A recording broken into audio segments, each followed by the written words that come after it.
మేము అధ్యక్షులం అయిపోయినాం కాబట్టి ఇంకా మేము జీవితంలో కష్టపడాల్సిన అవసరం లేదు అని మీరు అనుకుంటే మీ అవకాశాన్ని మీరు జారవిడ్చుకున్న వాళ్ళే అవుతారు. ఇవాళ అక్కడ సత్యం ఎమ్మెల్యే అయినా, రాజ్ ఠాకూర్ ఎమ్మెల్యే అయినా, బీర్ల ఐలయ్య ఎమ్మెల్యే అయినా, వీళ్ళందరూ ఆనాడు జిల్లా పార్టీ అధ్యక్షులుగా పనిచేసింది కాబట్టి, రామ్మోహన్ రెడ్డి గారు ఎమ్మెల్యే అయినా, వీళ్ళందరూ కూడా జిల్లా పార్టీ అధ్యక్షులుగా బాగా పనిచేసింది కాబట్టి వాళ్ళందరికీ ఎమ్మెల్యే టికెట్లు వచ్చినాయి. ఊరికే రాలే వాళ్ళందరికీ ఎమ్మెల్యే టికెట్లు. చాలామంది ఈరోజు మీరు జిల్లా పార్టీ ఆనాడు ప్రతిపక్షంలో ఉన్నప్పుడు జిల్లా పార్టీ అధ్యక్షులుగా పనిచేసిన వాళ్ళని చూడండి. వీలైనంత మేరకు వాళ్ళకి శాసనసభ టికెట్లు ఇచ్చినాం. అక్కడ మిస్ అయిన వాళ్ళకు కార్పొరేషన్ చైర్మన్లు ఇచ్చినాం. అక్కడ మిస్ అయిన వాళ్ళకి ఇంకొక దగ్గర ఎక్కడనో ఒక అవకాశం ఇచ్చినాం.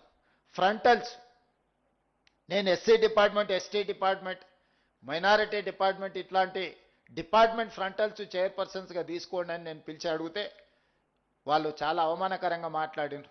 మా స్థాయి అంతగా పడిపోయింది అనుకుంటున్నారా? మేమేదో నీ అదృష్టం బాగుండి పీసీసీ అయినావు, మేమే పీసీసీ అధ్యక్షులం అయ్యేటోళ్ళం, ఫ్రంటల్స్ తీసుకోమంటారా అని. ఆ రోజు ముందుకొచ్చి తీసుకున్న వాళ్ళకి అవకాశం ఇచ్చినాం. ప్రభుత్వం వచ్చిన మరుక్షణం 37 మంది ఫ్రంటల్స్కు కార్పొరేషన్ చైర్మన్లు ఇచ్చినప్పుడు అప్పుడు అర్థమైంది ఫ్రంటల్స్కి బాధ్యత తీసుకోకపోవడం ఏమైందో. ఎన్ఎస్యుఐ అధ్యక్షుడికి ఎమ్మెల్సీ ఇచ్చినాం.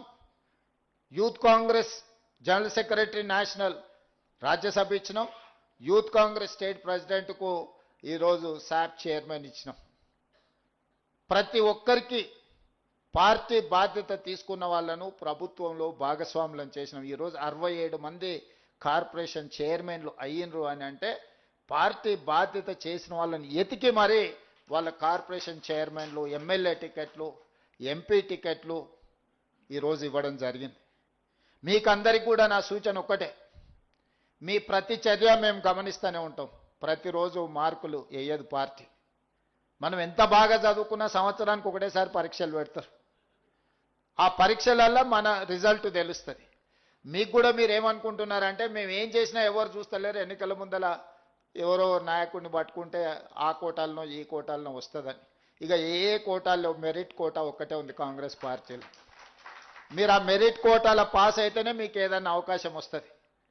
ఆల్రెడీ ఒక మెరిట్ కోటాలో మీరు జిల్లా పార్టీ అధ్యక్షులు అయినరు. జిల్లా పార్టీ అధ్యక్షులు అవ్వడం అనేది మీకు ఎన్నో డోర్లు ఓపెన్ అయిపోయినాయి. నన్ను కలవాలన్నా, లేకపోతే పిసిసి అధ్యక్షుడిని కలవాలన్నా, లేకపోతే సచిన్ సావంత్ గారిని కలవాలన్నా, ఏఐసిసి సెక్రటరీ గారిని కలవాలన్నా మీరు జిల్లా పార్టీ అధ్యక్షులు కాకపోతే మీకు అంత సులువు కాదు. ఈరోజు మీరు జిల్లా పార్టీ అధ్యక్షులు